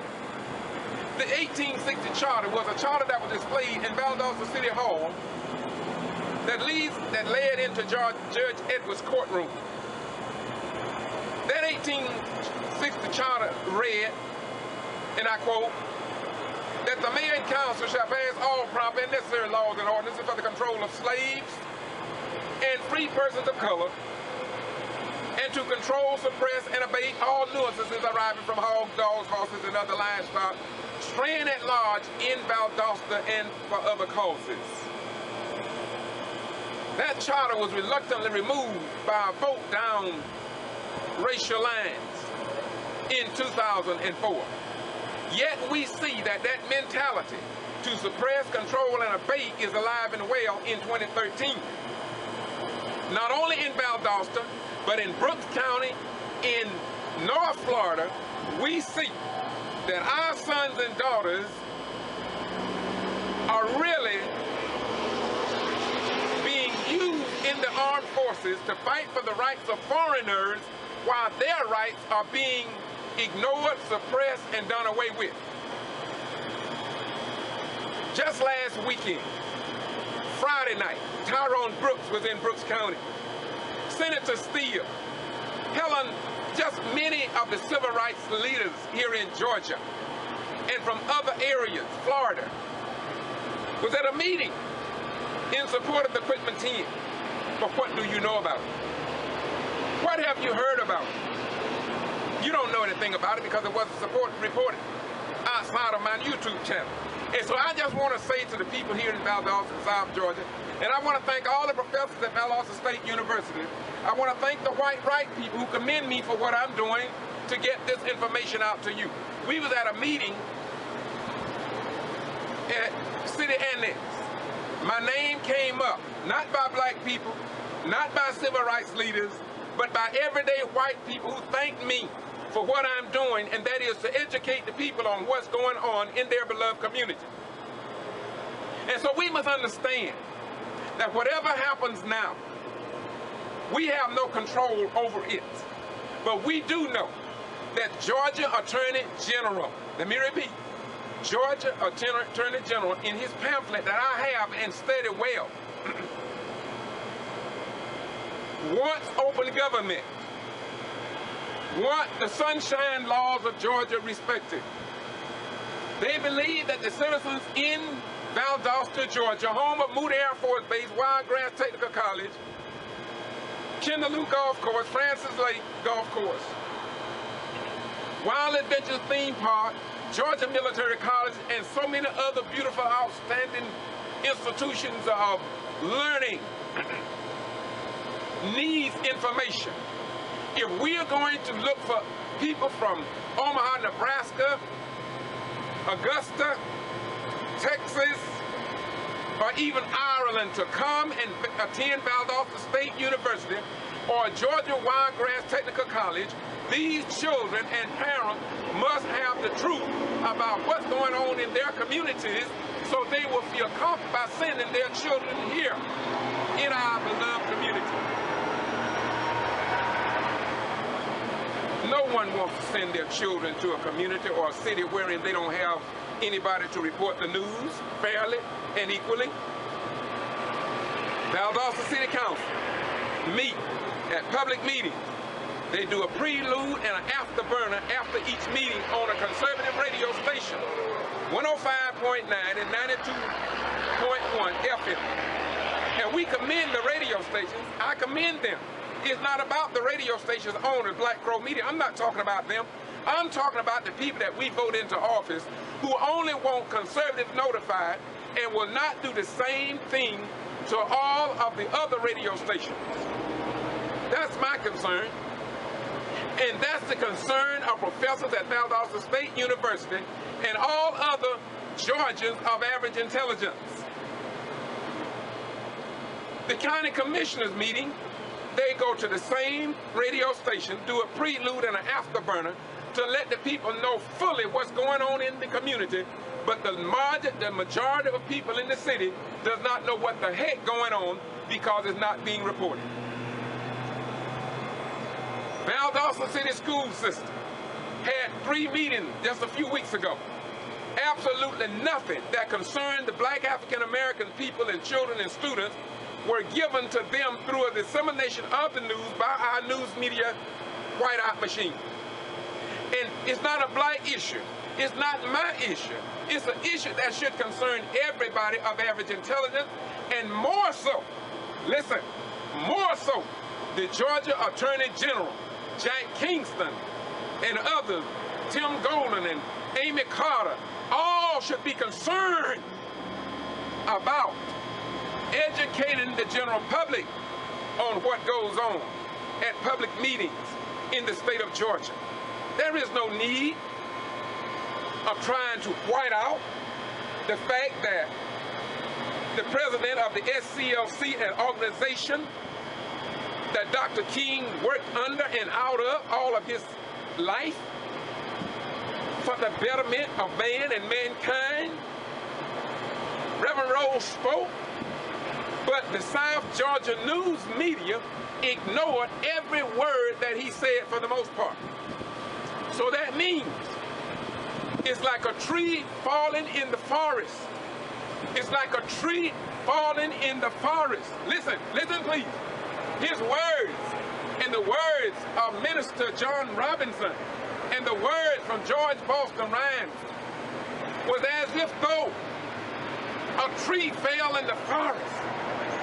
And then they're going to turn around and tell us that the forest don't even exist. They're going to tell us, make Valdosta, the people that moved to Air Force Base, the people at Kinderloo, the people that attend Wild Adventures Theme Park, the people in Francis Lake, the people at Georgia Military College, the people at Wiregrass Technical College, and just everyday lawyers and doctors and people who don't attend these, they want them to think that the forest don't even exist and that no tree fell. Yet we who was at the meeting, we all sit around in amazement and ask the question, what did they report from the last meeting? And we look at each other and say, nothing. And there are people who say, are you surprised that the South Georgia newspapers, television, and radio ignores this information? Most of us are not. But we just believe that if America's Georgia could have 6 to 7 newspapers or 5 to 8 newspapers, and Valdosta, a metro city, only have 1 newspaper, just 1. And it is so extremely and disgracefully partisan until it don't even make sense. We have television stations and radio stations all seem to be in lockdown and in agreement with the old 1860 charter mentality to control, suppress, and abate. So how could the people here in South Georgia ever know who to vote for by the work that they did? Now, Reverend Rose, the only minister, I'm going to repeat, Reverend Floyd E. Rose, the only minister in South Georgia, black, white, German, Jew, etc., Christian, Muslim, Jew, Hindu, you or other. He is the only minister right now, outside of John Robinson and myself and a few others, who will stand up on these issues, but they can tell you all about Jesus of Nazareth, or Muhammad, and Master Farad Muhammad, the man that taught Elijah Muhammad.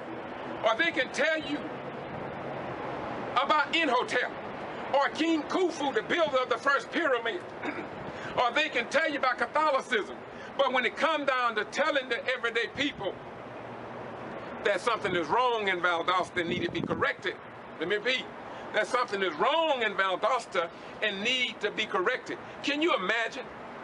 At the library, South Georgia Regional Library, they put the news media, WCTV, Channel 10, Channel 27, and anybody else that want to record the meetings at the public library got to get in an 8-by-foot long, 4 feet square, oblong square to record that public meeting. At the county commissioners meeting, Lowndes County commissioners meeting, they put you in a little pyramid area where only 2 cameras can squeeze into that area. What about Channel 6, Channel 10, and 27? Their big cameras can't even fit into that area. But that's what they have restricted us to show us that the 1860 charter mentality is alive and well, and as if though the people here don't give a damn about it. And what is more saddening and sickening is the First Amendment right is being impacted, and yet our South Georgia television stations, our South Georgia newspapers, our South Georgia radio, they're not saying nothing about it. And I send them a copy of every video that's dealing with this issue, and you don't hear nothing from them. It's like as if though they are in cahoots with the force that is against our sons and daughters that putting their life on the line at Moody Air Force Base, Georgia, for the rights of foreigners in foreign lands, while the people in America rights are vanishing in the cosmos. Let me close on this note. Why am I doing what I'm doing? It is because something must change here in Valdosta. Listen to me, please. Something must change. And I am 100% sure that the Valdosta Daily Times and that our local television stations and our local radio stations will move into the 21st century sooner or later. The only question is how much it will cost the taxpayers of South Georgia, Valdosta and Lowndes County, Georgia. And I want to leave you with this note. How can the followers of Jesus, how can the followers of Muhammad, how can the followers of the son of Amram and Yoshabel Moses continue to go down this path while their rights are being dissolved right before their eyes? How is it and how could it be that a commander-in-chief of this beloved nation can be talked about and denigrated as no other president in the history of this nation? How could it be that we see the spirit of Lester Maddox, we see the spirit of the Bull Connors, we see the spirit of those of yesteryear who history found to be on the wrong side of history? And today they are only footnotes at the bottom of various pages of books and encyclopedias. And even their own children have condemned them because they were on the wrong side of history.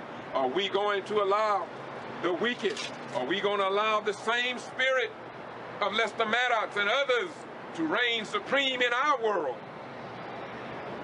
I suggest not, because there is something written in the volume of sacred law that says there is a balm in Gilead to heal the sin-sick soul.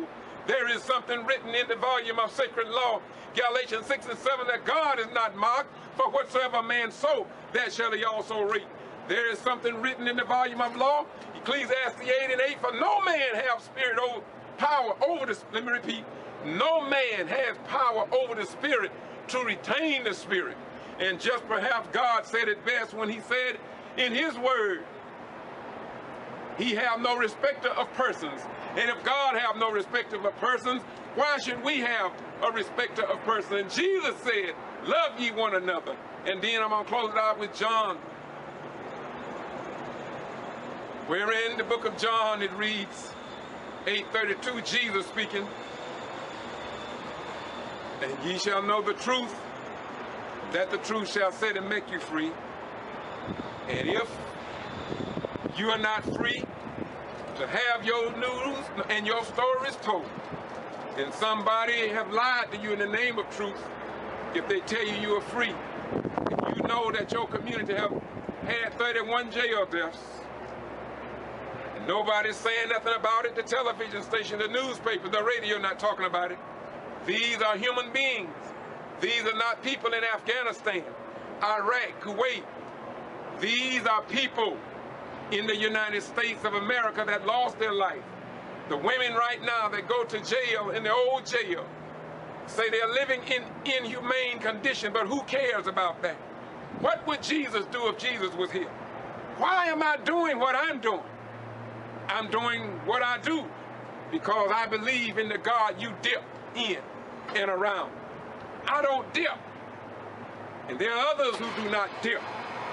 And so we who refuse to dip from the bitter cup must stand strong and understand we must not duplicate, imitate, and placate Jesus, Martin Luther King, or any other of the great leaders. If we are not going to be with Jesus, we should tell the world, as Jesus told the Jews when they talked about their father, Abraham. Jesus told them that if you was of the work of Abraham, then you would do the works of Abraham. And if you can only go to church on Sunday and holler hallelujah and hallelujah, hallelujah and hallelujah, hallelujah and hallelujah, if that's all we can say, then we might as well take off our suits, take off our robes, and let's go home and drink liquor, take crack, sell drugs, lie to the people, show favoritism, don't put in the black pictures in Valdosta City Hall. Keep it lily white except for the pictures of the Tuskegee Airmen. No ancient buildings of the 1800s and the 1900s of anybody in the black community on the first floor of Valdosta City Hall in a city that is a majority black. A school system, 70% black. Need to be a change. And I'm 100% changed in my mindset. I'm changed in my mindset to know that the God of my forebears were right. They were right in that there is a balm in Gilead to heal the sin-sick soul, and that our suffering and our sojourn into this country aboard a slave ship called Jesus in the year 1555, captained by a white European slave owner named Sir John Hawkins. It was by divine destiny that God ordained this to happen.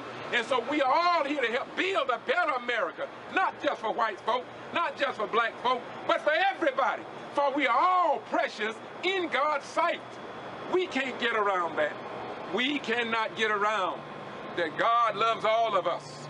God don't care no more about a black man than a white man, than a Jew, than a Gentile, than a Protestant, than a Catholic, than a Muslim.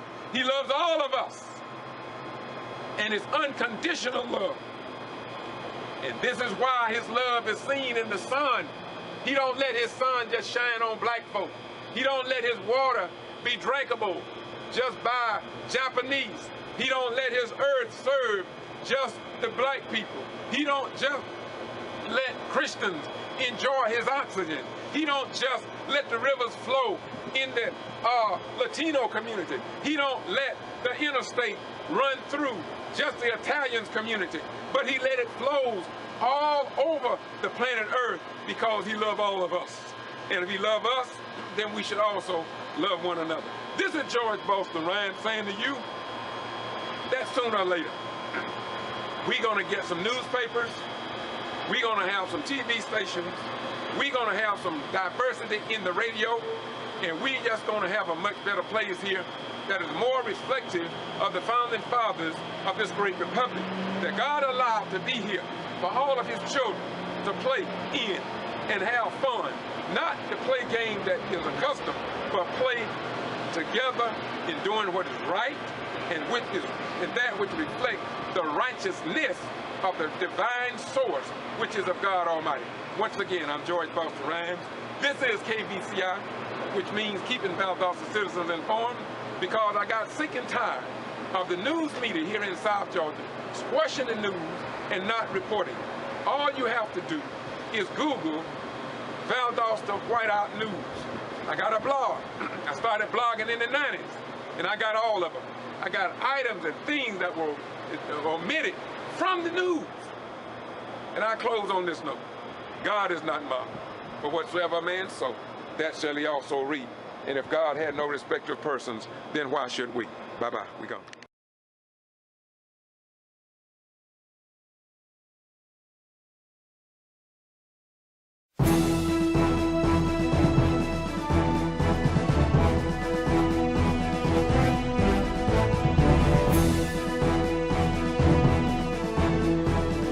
Greetings. Once again, this is the Get To Free Press, George Boston Rhines, and on March the 29th, 2019, there was a white man found dead here on Woodland Lane, south side, off of Forest Street, in this hedge of bushes with 2 trees. And we reported this. I don't know if your local mainstream news media ever reported it. And I talked about how the young man's hair had come off on the mattress inside of this little hedgery right here. And I notified an elected official here in the city of Valdosta. We're going to go in and see if the elected officials in Valdosta and Lowndes County respond to the taxpayers and to the general public when they highlight problems in the community. Once again, let's go in and let's see if anybody have done anything to clean up this.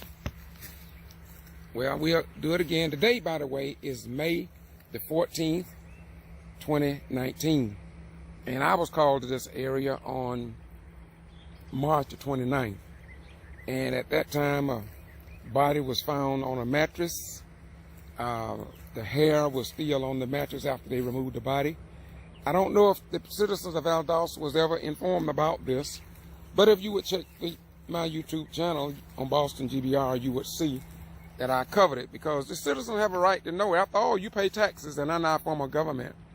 Many of your children have served in the armed forces to preserve their rights to have a freedom of the press in Valdosta, Lowndes County, the state of Georgia, and in the United States of America.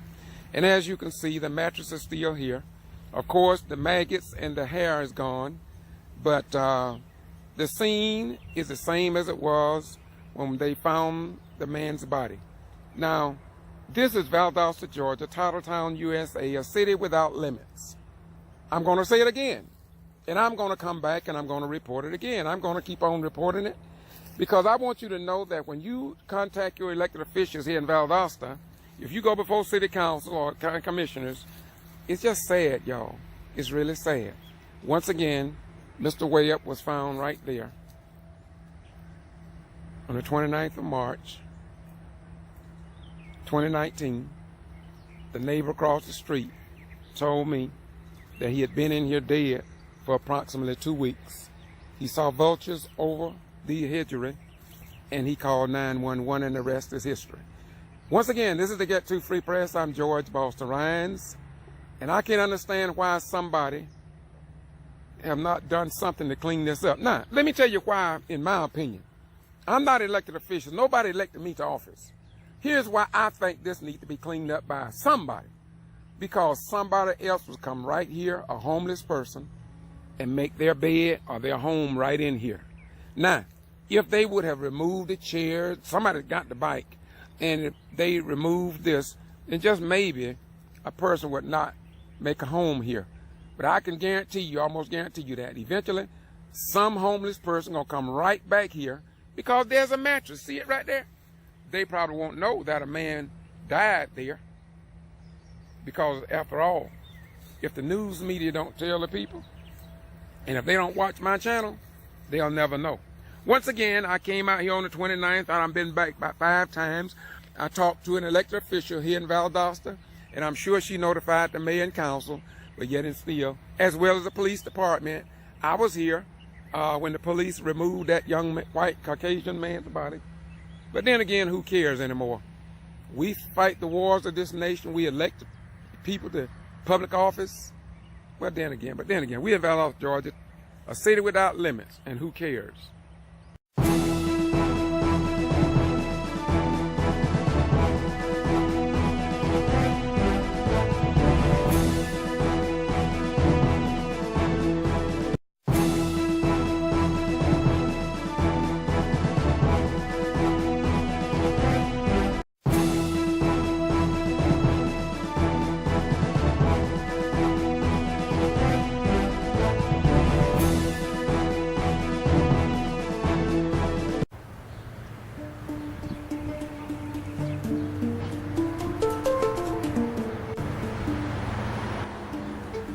Greetings.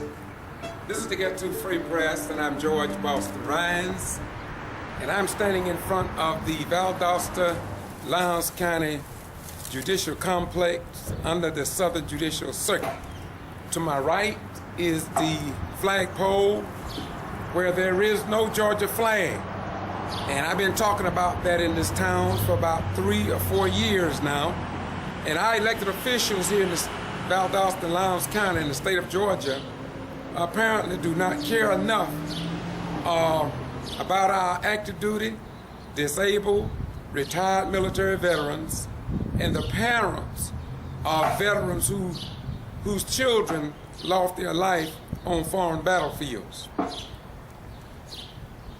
Now I want you to know that Valdosta and Lowndes County in the state of Georgia is home to Moody Air Force Base, where we have lieutenant colonels, majors, and commissioned officers stationed. I am a retired veteran of over 20 years.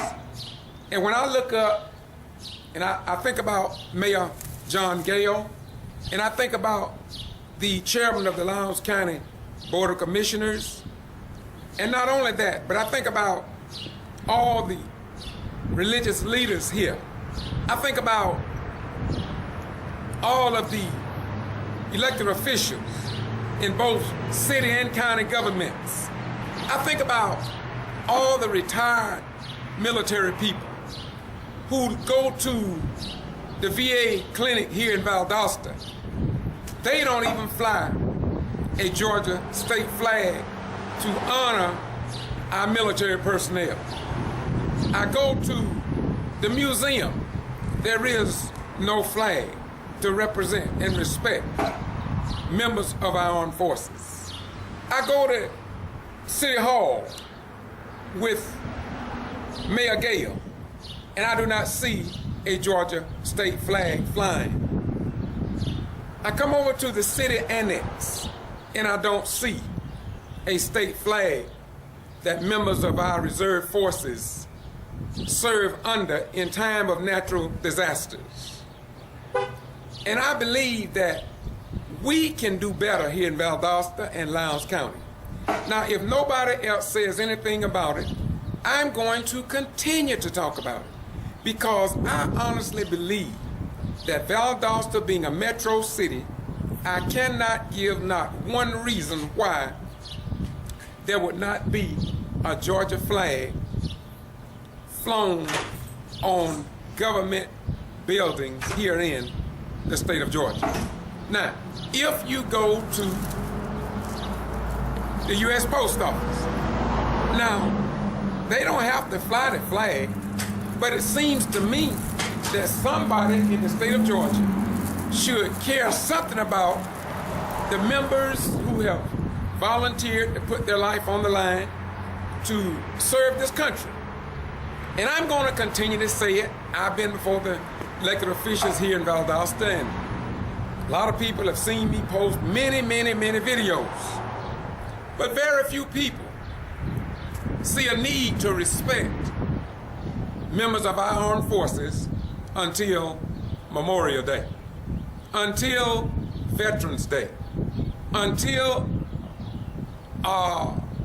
there is some kind of event, maybe like the death of a veteran that died in combat or something of that nature. Then we all come out and they dip, they duplicate, they imitate, and they placate that they are concerned about veterans. Now, Quitman, Georgia, they have a Georgia flag. Adel flies the Georgia flag. Atkinson County City Hall does not fly a Georgia flag and is disrespectful to all men and women in uniform and those that have paid the ultimate price. Atkinson County Courthouse does not have a Georgia state flag. Check out the Sheriff's Department, Police Department. And so all I'm saying to you is, young people, especially if you are black Africans living in America. Why should you serve in the armed forces when you know that they are suppressing your vote and removing you from office after you are elected? Now, the news media will not tell you this because we have documented proof from Madison, Florida with the Madison, Florida 9. We have proof in Quitman and Brooks County with the Quitman 10+2. We have proof from Meigs, Georgia with Linda Harris. We have proof from Camilla, Georgia with Mayor Davis, and even the black female mayor that was before him that they ran out and driven out of office. Then we have proof for Lumpkin, Dawson, Warrington, and I could go on and on to about 30 of them. So we must understand today.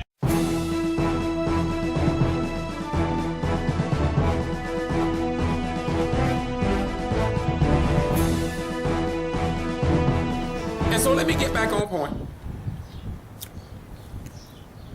I am thankful for our form of government because as long as I've been talking about no Georgia flag, and you know what? When I come to this courtroom, I just sit in sometime to educate myself. We have Judge Edwards. We got a lot of judges. But if I was a judge, and if I enter these doors, and I look up there at that flagpole, and I do not see a Georgia flag. Wait a minute. If I was a police officer serving the public, and I go to City Hall, and I did not see a Georgia flag. If I go to the city annex, and I don't see a Georgia flag, when I go to Georgia Military College, and I don't see a Georgia state flag.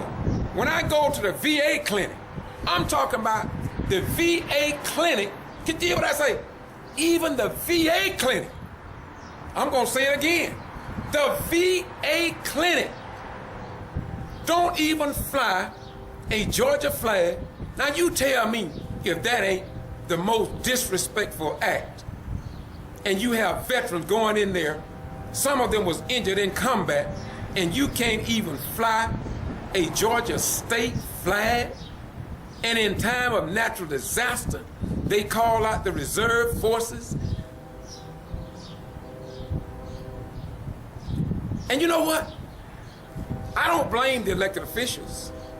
I blame you, the religious communities, and the general public for not demanding that your elected officials show respect for your children, grandchildren, and great-grands. Isn't that something? But in this country, I'm talking, wait a minute. There are a lot of retired military veterans from all branches of the service, just like I am. Now, I can't understand how veterans can walk up here in this courthouse, the Lowndes County Judicial Complex, where people come expecting justice, and there is no Georgia flag. I just say to myself, what's going on here? Are we that far behind time that we just backing up